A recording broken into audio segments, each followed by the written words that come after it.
Βαριέμαι που θα πεθάνω και δεν θα ξαναδώ το ψυγείο μου.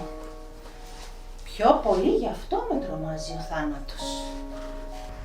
Αφού με αξίωσε ο Θεός να αποκτήσω ωραία πράγματα, θεωρώ ότι κάτι πέτυχα στη ζωή μου. Μου εξομολογήθηκε ο Βύρον μου τότε. Με ακούς με προσοχή ελπίζω, γιατί άνοιξα απόψε ο γόλος στην υγειά σου την τελευταία μου σαμπάνια.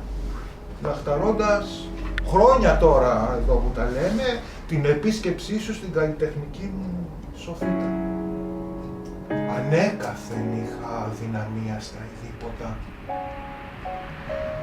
Μια αναξέχαστη βραδιά με αστέρια, χριστουγεννιάτικα, ακίνητα στα σκούρα μπλε αφρικάνικα ουράνια, στη βορεινή, ναι, στη βορεινή βεράντα του ανακτόρου, ο Σελασιέ, ο Μπατζανάκης του κι εγώ, αδειάσαμε ένα πορσελάνινο βαρελάκι με ποτό από τα πέταλα των κρίνων της ερήμου.